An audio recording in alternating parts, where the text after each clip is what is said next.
Hey everyone, and welcome to this explainer. I am absolutely thrilled you're here with us today. We are going to jump right in and unpack the fundamental structural differences between the world's two absolute economic superpowers, the United States and China. If you really want to understand the modern global economy, you simply have to understand how these two titans operate. They are deeply, deeply intertwined, yet as we'll see, they are virtual mirror images of one another in how they actually generate growth. So, let's start with what seems like a simple question, right? Which economy is actually bigger? Well, it turns out it's kind of a trick question because it depends entirely on how you measure the whole shebang. If you just look at nominal GDP using market exchange rates, the US is way ahead, roughly $29.2 trillion compared to China's $18.9 trillion. But if you adjust for purchasing power parity, which accounts for what it actually costs to live and buy goods locally, the entire picture flips. By that metric, China's economy sits at a massive $33.6 trillion, while the US is at $25.7 trillion. Now, you might be wondering, why does this matter to us? Well, to put it into perspective, between Eurasia and North America, we're talking about regions that house 70% of the world's population and produce a staggering 80% of total world output. The economic strategies chosen by Washington and Beijing, they don't just affect their own citizens, they literally dictate global trade flows, interest rates, and honestly, the geopolitical balance of the entire 21st century. Okay, here's our roadmap for today. We'll start with a tale of two economies, then dive into America, the great consumer, followed by China, the great producer. Then we'll cover two types of capitalism, tackle headwinds, demographics, and debt, and wrap up with the global rebalancing. All right, part one, a tale of two economies, the great consumer versus the great producer. Let's set up the central clash of our explainer. The easiest way to wrap our heads around this is to think back to that classic Econ 101 GDP equation. GDP equals consumption plus investment plus government spending plus net exports. Well, the United States has pushed its system to the absolute extreme end of that consumption variable. It's a classic demand-pull architecture. In this model, production follows consumption, and decentralized private capital markets use rapid-fire feedback loops to figure out exactly what consumers value at any given second. Moving right along to part two, let's look at America, the great consumer, and how it is totally driven by demand. When you want to truly understand the core economic difference, America versus China script, well, it all starts right here. In the US, a whopping 70% of GDP is just personal consumption. It's us buying stuff. And 75% of the overall economy is based on services. Actually, the US runs a nearly $300 billion trade surplus in services alone. It's crazy. This consumption machine is fueled by deep financialization. Think mortgages and credit cards that magically turn your future earnings into present-day demand.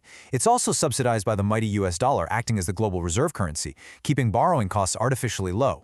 Plus, there's the famous wealth effect. As stock portfolios and home values go up, Americans feel richer, so they spend more, which self-reinforces the whole growth cycle. Now, flip the coin completely. On the exact opposite end of the spectrum, we get the investment-led model. This is a supply-side architecture. Instead of sitting around waiting for consumers to want things, this model prioritizes massive capital accumulation. It's all about building infrastructure and expanding industrial capacity first and, worrying about domestic demand later. Which brings us to part three, China, the great producer, an economy built completely from the supply side up. When you look at the historical data, the sheer scale of the divergence between these two is mind-blowing. Over the decades, China has consistently funneled over 40% of its entire GDP straight into gross capital expenditure. For a major economy, that is completely unprecedented. But hey, it worked. This model successfully compressed decades of development into a single generation, rolling out world-class highways, high-speed rail networks, and massive deep-water ports at literal lightning speed. But let's be clear, this wasn't just some happy accident of free markets. It was highly deliberate state-planned design. The Chinese engine relies on structural financial repression. That essentially means capping household savings rates so banks can turn around and hand ultra-cheap credit to state-owned enterprises. Then you have local government financing vehicles, or LGFVs, borrowing heavily to keep infrastructure projects moving non-stop. Throw in massive industrial subsidies, and you get an economy where manufacturing alone makes up 25% of GDP. The big trade-off, though, domestic household spending stays severely suppressed compared to the West. All right, part four, two types of capitalism. Let's talk about the actual labor and the systems behind all this output. Because these opposing architectures, they don't just change GDP spreadsheets, they fundamentally alter the shape of society. Think of it like this. China operates as this massive engineering and production economy, boasting huge multiples of manufacturing workers and engineers. The US, conversely, is what you'd call a lawyerly and consumption economy. The US actually has significantly more lawyers relative to its population. And that makes sense, right? It reflects an economy built on incredibly complex services, contracts, and decentralized market rules. Let's put some hard numbers to this because it's wild. China employs roughly 137 million manufacturing workers to generate $4.7 trillion in manufacturing output. The US? It employs only about 13 million manufacturing workers to generate $2.9 trillion in output. The US heavily relies on the extreme productivity of its service sectors, while China relies on massive, overwhelming scale and physical industrial output. Frankly, the economic calculus of the US trying to directly close that manufacturing labor gap is pretty daunting. Moving into Part 5, headwinds, specifically demographics and debt, which are massive shared vulnerabilities. Despite their opposite approaches, both giants are slamming into some serious structural limits. When you break down the population demographics for 2024, you see huge roadblocks. The US has an aging population, meaning rising fiscal pressure on healthcare and social security, though it historically offsets this with immigration and tech innovation. China, on the other hand, is facing a rapidly shrinking working-age population. And when your whole economy relies on a labor-heavy, investment-led model, a shrinking population means you hit diminishing marginal returns incredibly fast. I mean, you can't just keep building highways if there are fewer people to drive on them. So how do you keep the engine running when the workforce stalls? Well, you borrow. A lot. The U.S. gross federal debt is now over 120% of its GDP, driven by fiscal deficits running at roughly 5% every year. Meanwhile, China's official debt figures might look a bit lower, but actually, scratch that.